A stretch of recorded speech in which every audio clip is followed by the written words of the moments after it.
Olá pessoal, estamos aqui para falar sobre o eixo 4, sobre as contribuições da logística, a mobilidade e a acessibilidade urbana e empresarial.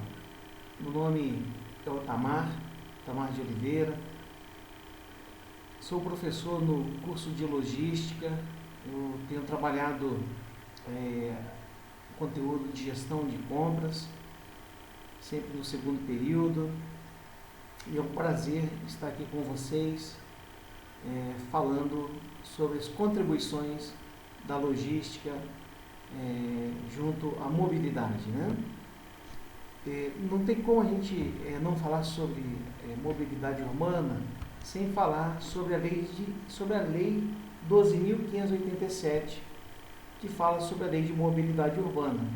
Essa lei ela entra em vigor em 13/4/2012 e ela tem como objetivos melhorar a acessibilidade e a mobilidade das pessoas e cargas nos municípios e integrar os diferentes modos de transporte. Essa lei ela prevê instrumentos para melhorar a mobilidade urbana nas grandes cidades, com a restrição de circulação de horários pré-determinados, a exemplo do que já existe em São Paulo. Também ela permite a cobrança de tarifas para a utilização de infraestrutura urbana, espaços exclusivos para o transporte público, o transporte coletivo e para os meios de transportes não motorizados, além de estabelecer políticas para estacionamentos públicos e privados. Essa nova lei, ela exige que os municípios com mais de 20 mil habitantes elaborem planos de mobilidade urbana em até 3 anos e que devem ser integrados aos planos diretores do município.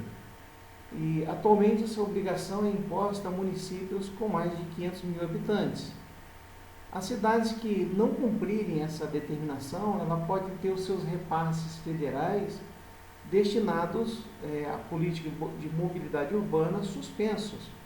A lei diz que o governo federal não pode liberar nada contrário à lei. Então, quanto mais rápido os municípios fizerem seus planos, mais fácil será a liberação dos seus projetos em relação à mobilidade urbana.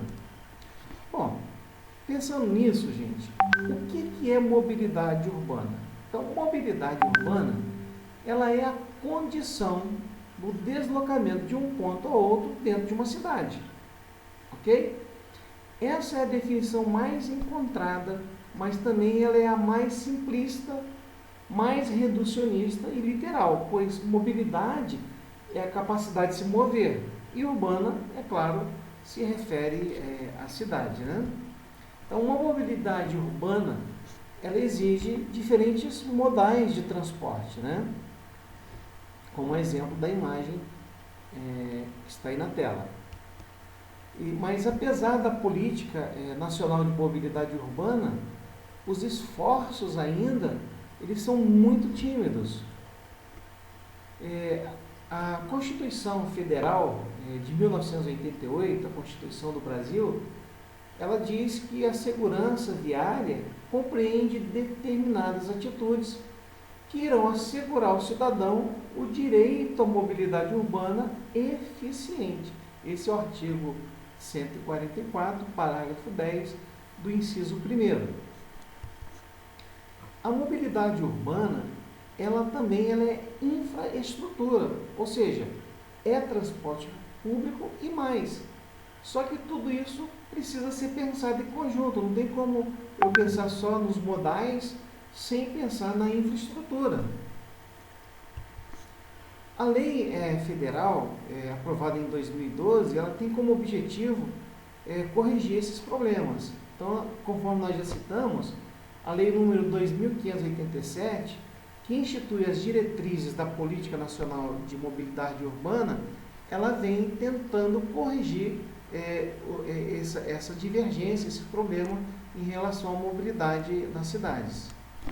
Ela também determinou que todos os municípios do país, com mais de 20 mil habitantes, eu falei logo no início sobre isso, eles precisam elaborar um plano de mobilidade urbana e compatibilizá-lo com o plano diretor municipal em até 6 anos. Então, 2012 até 2018, quando entrou em vigor essa lei, esse plano já deveria estar em vigor nos municípios. Mas, de acordo com o artigo 24, o plano ele precisa contemplar algumas coisas. Por exemplo, o serviço de transporte público coletivo precisa contemplar a circulação viária, a infraestrutura do sistema de mobilidade urbana, as infraestruturas do sistema de mobilidade urbana, incluindo ciclovias e também ciclofaixas. Também a acessibilidade para pessoas com deficiência e restrição de mobilidade. Esse artigo também, ele diz que precisa ser contemplado a integração dos modos de transporte público e também dos privados e os não motorizados. Então, tem que haver uma integração de todos os modos de transporte. A prioridade dos modos de transporte não motorizados e dos serviços públicos coletivos também deve ser priorizado em relação ao transporte individual motorizado. A restrição, o controle de acesso e circulação, seja permanente ou temporário, de veículos motorizados em locais e horários pré-determinados. O estabelecimento de padrões de emissão de poluentes para locais e também em horários determinados, podendo ser condicionado o acesso e a circulação aos espaços urbanos com certo controle. A possibilidade de cobrança pela utilização da infraestrutura urbana para tentar desestimular o uso de determinados modos de transporte e serviços de mobilidade. E também a dedicação de espaço exclusivo nas vias públicas ao transporte público, coletivo e os modos de transporte não motorizados. E também o direito dos usuários participarem do planejamento e também da fiscalização e da avaliação da política local de mobilidade urbana. Também contempla a operação e o disciplinamento do transporte de cargas na infraestrutura viária, os polos geradores também de viagem, as áreas de estacionamento público, seja privado, seja gratuitos ou onerosos, as áreas e horários de acesso e circulação, seja restrita ou controlada, os mecanismos e instrumentos de financiamento de transporte público coletivo e da infraestrutura de mobilidade urbana, e também a sistemática de avaliação, revisão e atualização periódica do plano de mobilidade urbana em prazo não superior ao prazo de 10 anos. Esse prazo final para a elaboração do plano, ele era de 3 anos, mas após a promulgação da lei, ou seja, seria em 2015, foi publicada em 2018 uma nova lei que alterou o prazo para 2019. Então, nós, em 2020, deveríamos ter no nosso município um plano diretor funcionando para que ocorra realmente uma elaboração de uma mobilidade urbana eficiente no nosso município de Volta Redonda. E o importante, gente, entender é que os municípios que desrespeitarem essa determinação, eles ficam impedidos de receber recursos orçamentários federais que são destinados à mobilidade urbana. Então, cabe à gestão pública trabalhar de uma forma eficiente para que funcione e para que os recursos venham para a nossa cidade. Bom, o esforço, gente, ele precisa ser conjunto para a mobilidade urbana nas grandes cidades. Para que isso melhore, né? Não pode ser somente a gente pensar na prefeitura, se eu, enquanto cidadão, eu não começar a pensar sobre isso e exigir mudança na minha cidade. Alguns problemas típicos que são enfrentados em relação à mobilidade urbana no Brasil.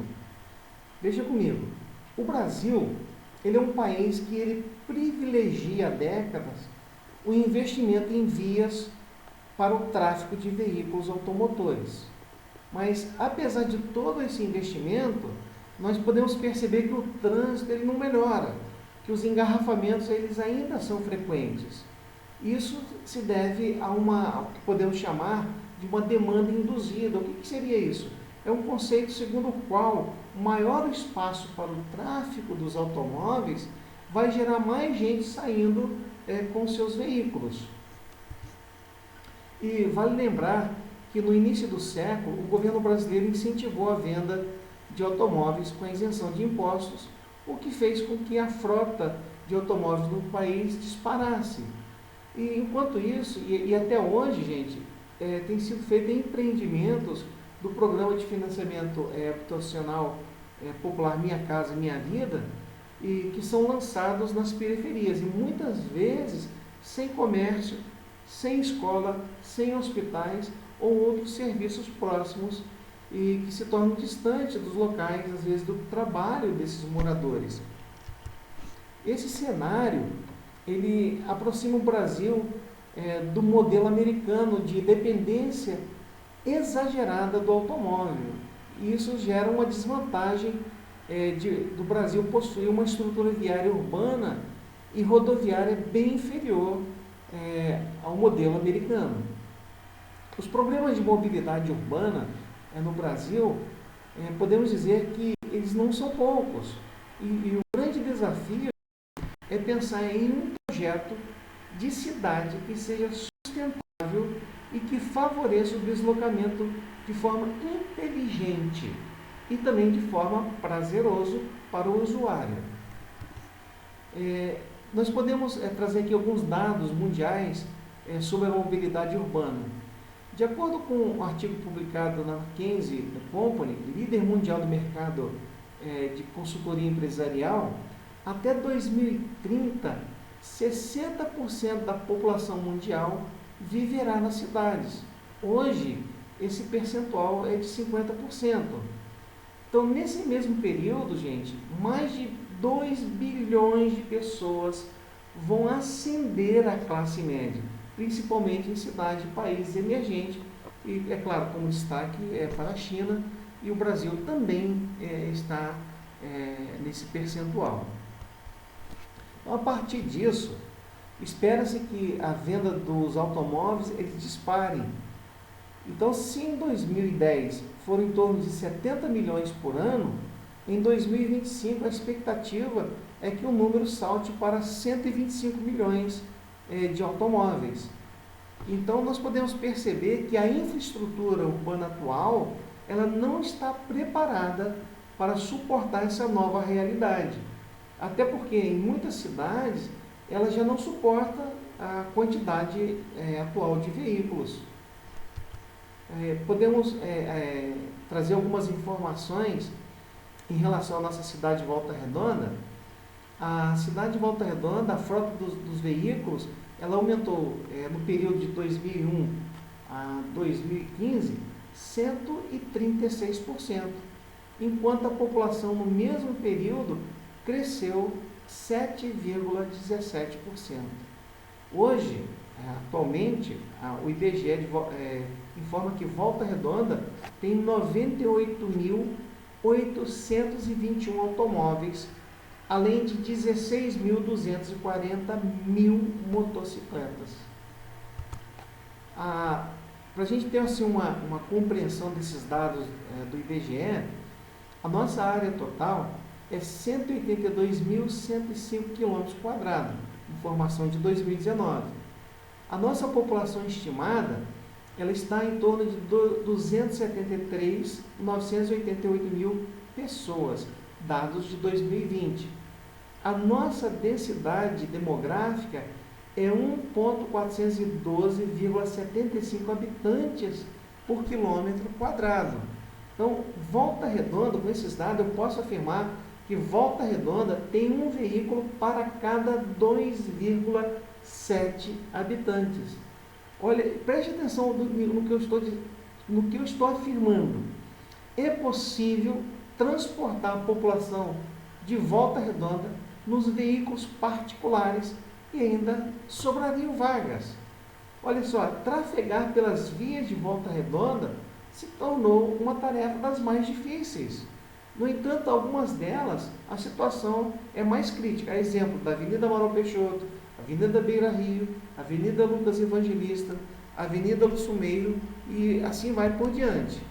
Aqui nós temos algumas imagens ali em frente ao shopping.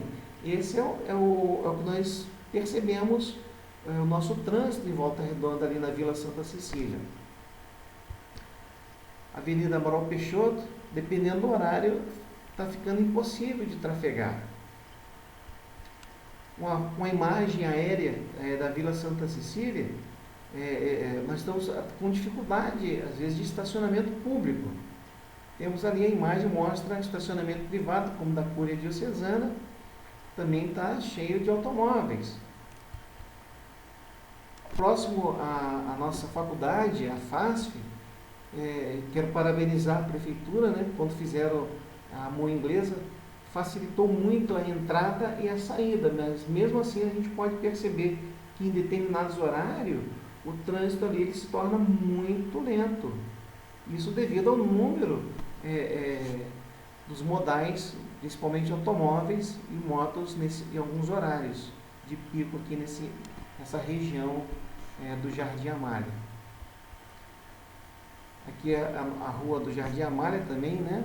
Mudou aqui a posição da saída, isso favoreceu muito o trânsito aqui para nós, né? Mais uma foto aqui próximo ao Royale, chegando próximo à FASF. Volta Redonda tem, no atual governo, tem investido muito nos ônibus elétricos, né? Esse ônibus aí é uma realidade também do transporte público em Volta Redonda, ônibus lotados, né? Bom, eu queria pensar um pouquinho com vocês sobre a logística e essa mobilidade. A logística, gente, ela é uma estratégia para a competitividade empresarial. Então, portanto, é preciso ampliar este conceito, já que vem sendo utilizado pelos governos, pelas indústrias, pelo comércio e pela prestação de serviço em geral. É preciso ampliar o conceito de logística de pessoas de tal forma que seja possível racionalizar o fluxo das mesmas dentro da cidade e também otimizar o tempo das pessoas, de forma a reduzir o custo e proporcionar uma maior satisfação das pessoas. Pode-se constatar a importância de um bom sistema logístico que facilite o deslocamento das pessoas pelos pontos principais da cidade, proporcionando assim a elas uma imensa satisfação. É preciso trabalhar com o objetivo e fazer com que o produto certo chegue na quantidade solicitada, no momento desejado e no local pré-determinado pelo cliente a um custo adequado. E isso tem sido o foco dos esforços de muitos profissionais da área de logística. O que se deve entender é a grande importância de um bom sistema logístico que facilite às pessoas o seu deslocamento, a escolha de modais, a escolha de conexões pelos principais pontos de Volta Redonda. O que temos observado na nossa cidade de Volta Redonda e também no Brasil e no mundo nos últimos anos é o crescimento de shoppings, centros comerciais, edifícios comerciais e também residenciais que precisam também ser otimizado a mobilidade das pessoas nesses setores. Eu reitero aqui a necessidade de um bom planejamento, é claro, do poder público na criação de um plano diretor da nossa cidade que contemple a mobilidade urbana. Eu posso dizer que existem soluções modernas de mobilidade urbana de forma sustentável. Eu gostaria de citar aqui que para melhorar a mobilidade urbana de uma cidade, não precisa reinventar a roda. Em várias cidades do mundo, e até mesmo no Brasil, foram criadas e também testadas e aplicadas com sucesso soluções inovadoras, soluções sustentáveis de mobilidade urbana e criadas pelo poder público e pela iniciativa privada. Por exemplo, o trem com vagão para bikes. Trens de uma linha férrea na Alemanha foram equipados com um vagão externo muito interessante. Ele serve para estacionar as bicicletas dos passageiros. Então, assim as pessoas podem chegar na estação pedalando e sair delas para ir até o destino final do mesmo jeito. Outro exemplo, garrafas por passagens. Em Pequim, na China, foram instalados pontos em estações do metrô que permitem trocar garrafas PETs por passagem. Essa ideia estimula duas ações, que são ações sustentáveis. O uso do transporte coletivo e o uso também da reciclagem. O Park and Ride, a cidade australiana de Brisbane, resolveu de maneira muito simples esse problema com esse sistema. Ou seja, com grandes estacionamentos gratuitos em várias estações de transporte público. Assim a população ela faz apenas uma pequena parte do trajeto de carro e ela tem onde colocar os seus automóveis de forma gratuita. Outra ideia interessante são os teleféricos. Um dos problemas do deslocamento rodoviário é que ele acontece apenas em duas dimensões e por isso ele é limitado. Em Medellín, na Colômbia, o sistema de transporte público de teleféricos adicionou uma nova dimensão e resolveu o problema da mobilidade da população que vive nos morros. Outra questão interessante, outro exemplo, é o aluguel de bike. Essa é uma moda que já pegou em várias cidades brasileiras. Existem aplicativos de compartilhamento de bicicletas, o Bike Itaú, o Ciclo Sampa, o Yellow Loop, são alguns exemplos que têm aumentado consideravelmente o número de ciclistas nas cidades brasileiras. O tempo e as condições em que ocorre o deslocamento de pessoas dentro de uma cidade, gente, eles impactam muito na sua qualidade de vida.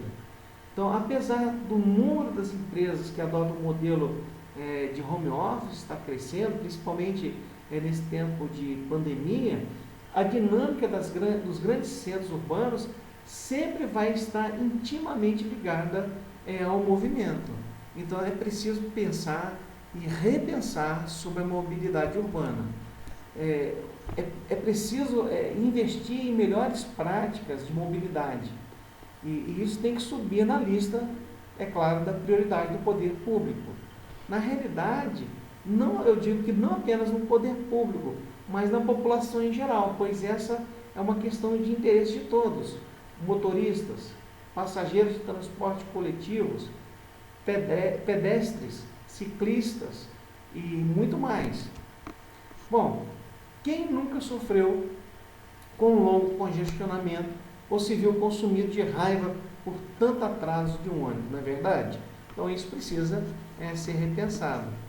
Gente, eu quero encerrar esse momento dizendo que além do governo e da população em geral, os empreendedores, eles têm um terreno fértil a ser explorado, que é a questão da mobilidade urbana. É um momento de investimento nessa área, ok? Então eu me despeço aqui de vocês e que a gente possa começar a pensar, realmente repensar na questão da mobilidade urbana. Eu espero ter contribuído um pouco para este assunto, ok? Eu encerro aqui então esse mini curso. Uma boa noite a todos. Vou estar encerrando aqui, ok?